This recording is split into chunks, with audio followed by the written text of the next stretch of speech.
This particular incident occurred also on the Mars Exploration Rover project, and I believe it was during our ATLO process that this occurred. What you have to be aware of course, on any project, on any flight system, is the various types of hazards that can impact your hardware and cause damage, and one of those is what we call stray current damage or electrostatic discharge damage. This is kind of a sneak thing that can, catch up with you and cause damage. And the way we prevent damage from happening is we make sure that we have proper grounding on our flight systems. And that grounding, the continuity checks are carried through when we do any types of connections. That's why you see technicians on the floor having wrist straps, protection. We have conductive garments.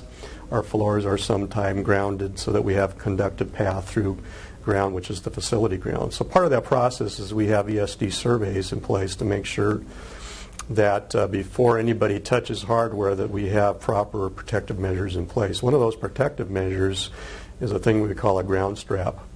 And if you look at any assembly of flight hardware, you usually see this braided ground strap that's attached to the flight system some kind of way that the technicians can hook to and ground themselves.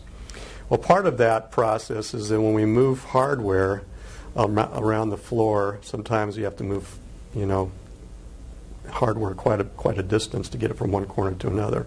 To make sure that there's continuity and we continually ground that, we have what we call a ground strap, a traveling ground strap, which gets connected to the flight system, it gets connected to the facility ground, and then someone's monitors it to make sure it doesn't get tangled up with something. Well, over the years at JPL, we've always made it a practice to use what we call uninsulated or a flat ground strap. It's just basically a braided ground wire, usually copper or aluminum, that provides that conductive path to ground. And that can be up to 100 feet long, and for moving hardware, that's not only a hazard for trip hazard, but it can also be a hazard hooking it on something. Well, this particular incident happened when we were moving the star scanner from one place to another, and what happened as the traveling ground strap was going with it, it happened to pass over a power strip that had not been plugged in. Actually, I believe the first occurrence, this actually happened twice. The first occurrence was over a power cord that had not been completely plugged in. So as the ground strap passed over the power, we now induced 110 volts through this ground strap. And in the case of the first incident, there was no actual damage to flight hardware, but there was some sparks that occurred, and the person holding onto the ground strap was not shocked to any end that it hurt him, but he felt something and let go of the ground strap. The potential here was that it could have been extremely high hazard risk to the hardware it was connected to. I believe the first incidents that had happened, the ground strap had been disconnected from the flight hardware. Had it been connected, it could have caused serious damage. Or it could have, quite significantly shocked the technician holding onto that ground strip. As I mentioned before, this over the years, it never happened, and it was, no pun intended, but quite a shock to all the technicians watching this thing happen, and as well as the flight project in itself. We're just amazed that this happened. But it actually happened again 2 weeks later.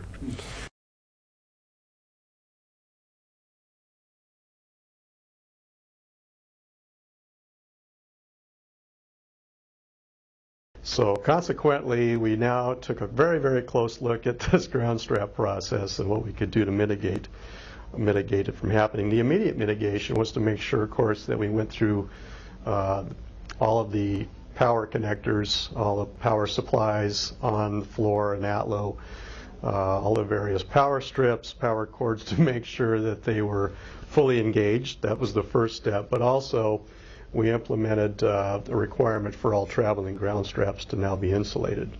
So this became a process on the project, as well as a JPL now has a process in place, a requirement in place that all ground straps be insulated. In and of itself, it was a good fix. We acquired some insulated ground straps that we used on that project throughout the remainder of ATLO, which came on a spool that you could lead out, and it would go up to, I think, 100 feet. Part of that spool, though, is you had to the wire would coil, and you had to look for trip hazards too. So there was some subordinate effects of that, but of course the primary one being that you had now an insulated ground strap, so even if you did contact power strip or power cord, it would not obviously induce that current through the ground strap. So that was the fix. And throughout my projects now and the future projects, we're purchasing more and more of these insulated ground straps. Now, the permanently affixed ground straps that we have attached to the actual flight system or to the ground support equipment that doesn't travel, that generally is a bare wire because it's a place that you can clip off your wrist straps to. So that process still remains, but all the traveling ground straps we are trying to replace with the insulated type. And I'm now seeing this actually taking place at various vendor facilities and our industrial partners as well. Well, there were no particular procedures that got changed because of this. However, our system safety requirements document, our D560 document, now specifies that as a requirement.